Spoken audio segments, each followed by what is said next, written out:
everyone, thanks for coming out here today. We really do appreciate you guys. Thanks for your continuous support and thanks for always staying tuned to our channel. Remember, we are here to keep you updated with the latest and most authentic happenings in our country. Yes, we are Peak Network and we've got you covered. If you're looking for reliable news, you are in the right place. The news we've got today is coming from the Vice President, the person of Yemi Osibanjo. He has made a shocking revelation about Buhari's administration. Wow, you need to hear this. We'll bring it to you in a moment. But before we do, guys, if you haven't yet subscribed to our channel, click on the subscribe button down below and don't forget to give us a thumbs up. Hit on the like button. It really does mean a lot to us. Thank you once again for your continuous support. Right, let's get more details into what Osibanjo has revealed. Osibanjo says there is need for national debate to deliberate on Nigerians' expensive governance. The Vice President, Professor Yemi Osibanjo, has said that there is a need for Nigeria to call for a national debate to look into the numerous issues around the size and cost of its expensive and unsustainable governance. Osibanjo narrated that cutting the cost of governance is something that must be done, but it could be difficult for the government to do it by itself. The Vice President said this while answering questions by a former governor of the Central Bank of Nigeria and immediate past Emir of Kano, Mohammed Sanusi, during a webinar organized by Emmanuel Chapel, themed Economic Stability Beyond COVID-19 on Friday. Sanusi, who had on Friday last week pointed out that the governance structure in the country has set it up for bankruptcy, asked the Vice President what the current regime would do differently to address the perennial problem. He said, "The Greater Atlanta in the United States has a gross domestic product that is higher than that of the Federal Republic of Nigeria, and Atlanta is not the richest city in the United States. I don't want to be disrespectful, but the annual sales of Telsa exceeded the budget size of our country. So should we not begin to cut our coat according to our cloth? Should we not begin to look at all these costs and the Constitution itself, maybe turn the legislator to part-time lawmakers, have a unicameral legislature instead of bicameral, have the local governments run by employees of the Ministry of Local Government Affairs? We need to think out of the box to reduce structural costs and make government sustainable over the long term."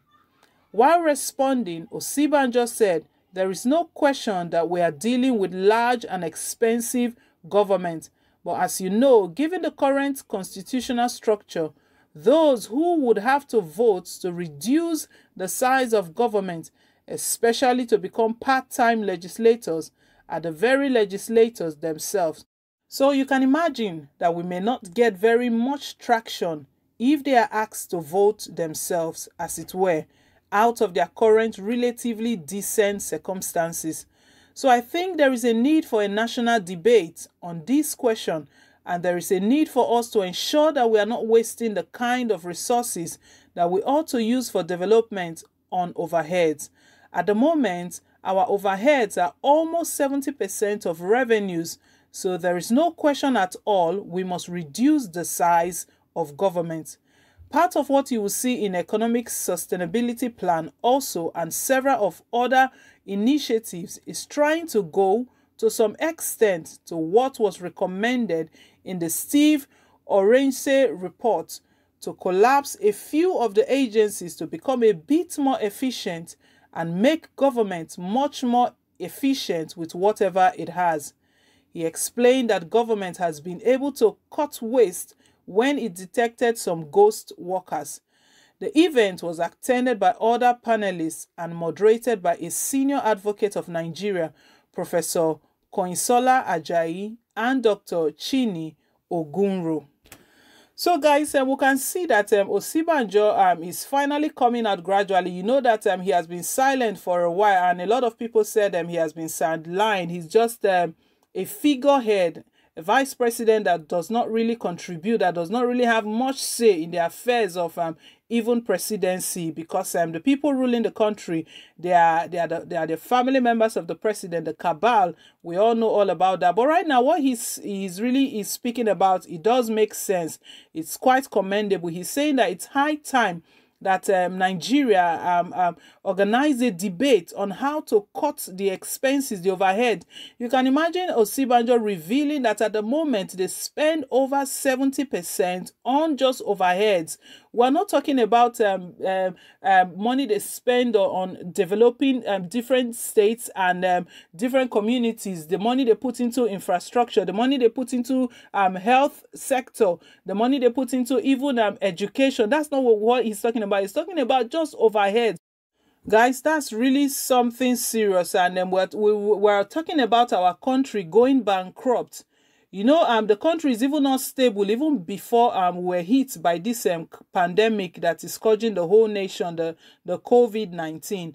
So it's high time that we look beyond and begin to do things. You know, one of the things he stated was that it is high time that some of the legislators, they even work part-time. Let them be part-time lawmakers. What are they doing to be earning so much? And majority of Nigerians are unemployed. They don't have anything to fall back to. So you can imagine what's going on. He's just making a shocking revelation. We don't know how this will be. You know, he's the type that has been he's like a figurehead there in presidency. He doesn't really contribute much. A lot of people say they don't let him into the affairs of the things of matters concerning the country. So this one that he has spoken this, let's watch out for what awaits him. So, but to be quite honest, in a summary, what he has said is really commendable. Yes, some persons have given their opinion here. I'll just take a few. Someone here says that, is there really any need for a national discussion as professed by the VP? To me, it does not make any difference, as in the first instance, they were elected there to represent the people and to take decisions that are people's friendly in all of our affairs. So calling for national dialogue is playing politics. Let them take the bold step and do the needful on our behalf. They really know what to do.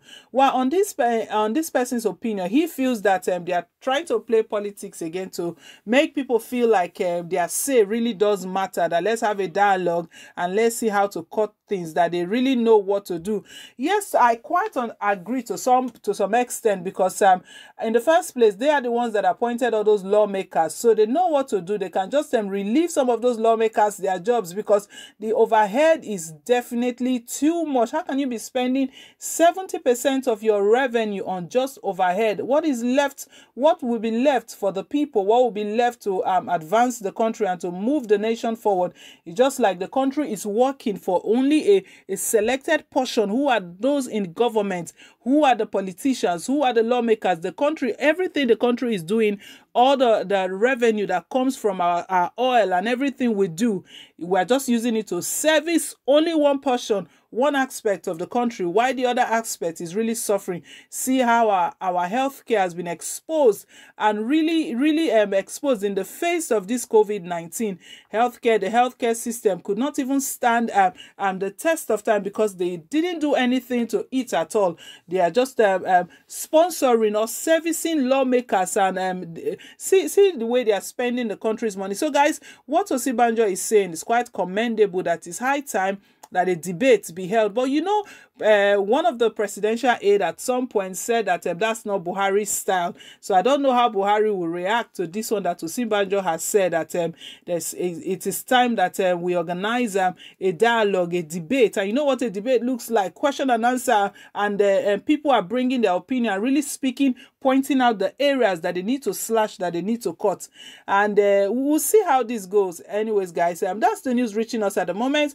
Osibanjo, he has made a shocking revelation here that We really need to cut down on Nigerians' expensive governance. They are spending so much on governance, and at the end of the day, we still don't see the result. We still don't see a better government emerging. So guys, leave your take, leave your comments down below in the comment section. Would really love to hear from you. Thank you once again to all of our valued subscribers. Please, if you haven't yet subscribed, click on the subscribe button down below, and don't forget to give us a thumbs up. Till I come your way again, it's bye for now, and God bless.